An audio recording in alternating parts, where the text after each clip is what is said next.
played the boxing game. And what this speaks to, and this is a boxing show, boxing is fundamentally exploitative. I get this as a fan. It's a guilty pleasure, I get it, right? And usually it's fans and networks exploiting fighters, right? We say, we want to see you in blood and guts fights, which risks their health for the rest of their life to entertain us. But here's what's crazy to me about a fight like that. And I remember, when I'm a little kid, Sugar Ray Leonard wins the gold medal. And then you blink, he's fighting Benitez for the title. Then he's fighting Durant twice. Then he's fighting Hearns. It didn't take 100 years to make the fight. But what's wild about something like this is a real super fight, and I said this on the broadcast for Crawford and Canelo, can't be promoted into existence. Right. What a real super fight is, the dust settles in an era, and there are two dudes left standing. There's Ali, there's Frazier, there's Leonard, there's Hagler, there's Mayweather, there's Pacquiao. That's a super fight, right? There's Crawford, there's Canelo. Those are two big fighters of the era. This type of fight, this could easily be at the end of an era, because Teo might be a dude left standing and Shakur could be the dude left standing, right? I agree. Are you training to do something to not just beat Shakur, but to beat him in grand fashion? And when I say grand fashion, I mean going for the knockout. Well, I think that the whole thing is the Bible of boxing really is that if you look for the knockout, you won't get it. I think really it's just all about setting a good pace early in the beginning rounds and then going from there. We have going for us when a person underestimates you. That's lovely. And that ain't the only thing he's underestimating. So we're good. Max Kellerman says this fight is no easy task, calling it dangerous for Shakur and a true test music of skill. Most aesthetically pleasing fight. We've seen the way Teo goes against some of these boxers. We've seen Shakur in some bad fights, obviously. Although Shakur looks pretty damn good against Williams Zepeda. Teo's not a pressure guy. Likes to counterpunch. Two counterpunchers, really. Yes, it is not but there are some fights, guys. I think about Pernell Whitaker and Buddy McGirt, or Sugar Ray Leonard and Wilfred Benitez.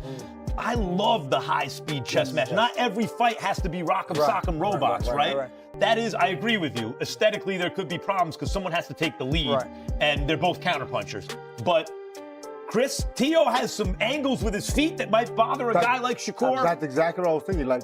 He has great angles with the feet. He moves greater in the ring. And combination fighter, to me, combinations is the best. Teo stays determined and says the fight will be a rude awakening for Shakur Stevenson when they finally meet. He was #1, my mandatory, and he didn't. He was too hesitant trying to commit to punches. So I think that it's just something that's going to be a rude awakening for Shakur.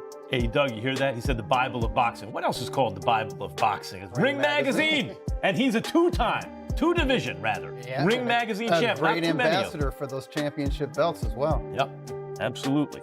I'm very big on those things. I claimed 2 weight divisions, 2 Ring Magazine belts. Shakur's coach, Jack, says they kept their usual training method, but adjusted the strategy this time to prepare him smarter.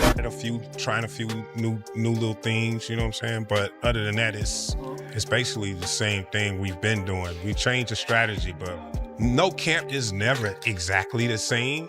So yeah, it's just like always. We may try a little bit of this, a little bit of that, but it's mainly the same things.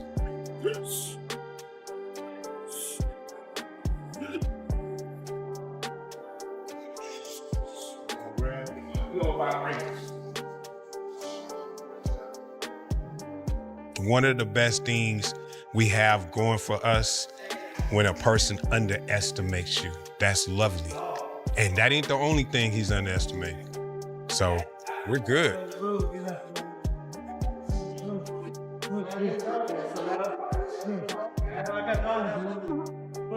Max Kellerman says that while Shakur's power is impressive, Teo's strength and footwork in the ring are also formidable, showing his determination and skill part. And the thing I like about Teo's style, when you have a guy like Shakur whose defense is that good, and he's not just a guy who's going to hug you, he can box, the easiest thing in the world is just to pick him against everybody. Right. Yes. But Teo also has the kind of footwork, Malik, where he steps around guys. And I think about Buddy McGirt, Meldrick Taylor. Yes. Roy, where Meldrick had quick enough feet where if you were going to come right at Buddy McGirt, he could box you. But Meldrick could give him angles that were more difficult. I think of Roy Jones, James Toney. If you were going to go at James Toney, forget it. His defense is too good. But Roy had the feet to move around James Toney, and maybe Teo has the feet to move around Shakur. I seriously doubt it, man. Shakur is a whole different type of animal.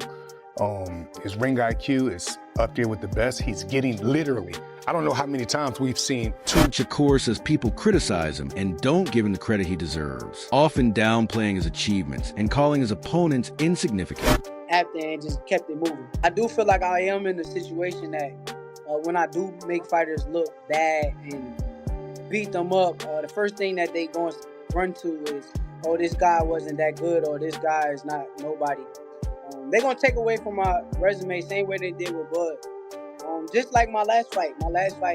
They turned the dude that I was fighting and they say he's a cab driver. But I want to say his fight before he fought me, he fought Nakatani. Mm-hmm. And no disrespect to Teo. Teo had, a majority decision with Nakatani. Lomachenko, it took him 9 or 10 rounds to get him out of there. That dude got him out of there in 6. So he couldn't be as bad as how they made him seem. But I think I'm just in a lose situation when it comes down to it, because anybody that I fight. This time, he's determined to prove himself and silence the doubters. Anybody that I fight, they're going to act like I didn't fight nobody. Even with Edwin. Edwin is a great fighter. But after I beat him, they're going to sit there and say that he wasn't as good as... Meanwhile, Ryan Garcia has shared his thoughts on the highly anticipated fight between Shakur Stevenson and Teofimo Lopez. While he leans toward Shakur as the likely winner, he also acknowledges that Teofimo cannot be underestimated. Garcia points out that Stevenson's skills, speed, and defensive mastery give him a clear advantage, making him a tough challenge for anyone in the lightweight division. However, he admits that Lopez's power, determination, and ability to adapt make the fight far from predictable. Garcia emphasizes that boxing at this level is often determined by small margins, timing, and moment of opportunity. Even a fighter considered the favorite must remain cautious, because a single well-placed combination or tactical adjustment can change the course of a bout. For Garcia, the matchup represents a fascinating clash of styles, where Stevenson's technical brilliance meets Lopez's offensive versatility. While he favors Shakur, he stresses that Tipo has the tools to pull off a surprising victory. I would put my money on Shakur, but shit, I won't be surprised if Teofimo surprises us all, for sure. Yeah. I think I'm underestimating Teofimo a little bit, but I don't think he can make the necessary adjustments to his own style to combat what Shakur does best. But he could definitely prove me wrong, for sure.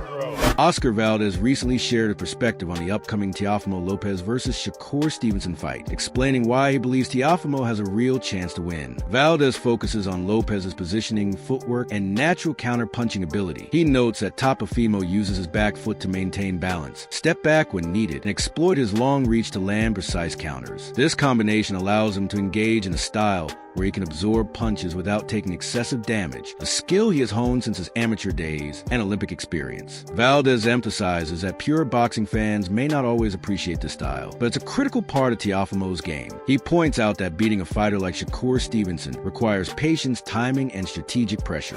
But you gotta hit him first. And Shakur Stevenson, the way he's positioned, the way his back foot's there, and then you see him comfortable and he's, all right, this is my shot, and you throw it, he just rocks back, or he has that back foot, just steps back, and he has a long reach, so he just counter punches you. And that's part of the game.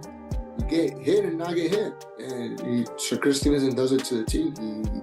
He perfected that since he was an amateur and Olympian, silver medalist, and now he's done it as a professional. You know, maybe not the whole world enjoys it, but the boxing, the pure boxing fan will maybe appreciate that. I know you tried to do it, and Shakur's undefeated at this point, but like, how do you beat a Shakur Stevenson?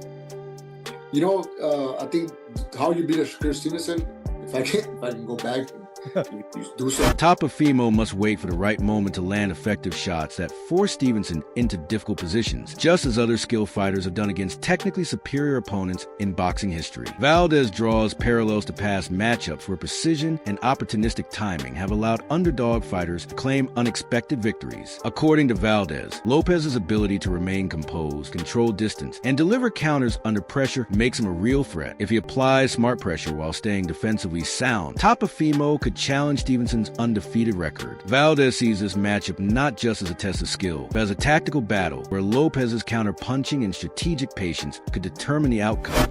And make that damage where he has no other option. We all got tremendous fighters who box very well. You got Sugar Ray Leonard to Roberto Duran came, and he ended up catching him.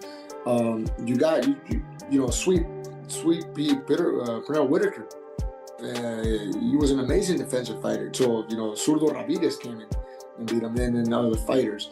So everyone I think time will tell what type of fighter, but I would say a pressured fighter. Maybe someone like Pitbull. We know Pitbull has had some losses with guys who are even less defensive fighters than Shakur Stevenson.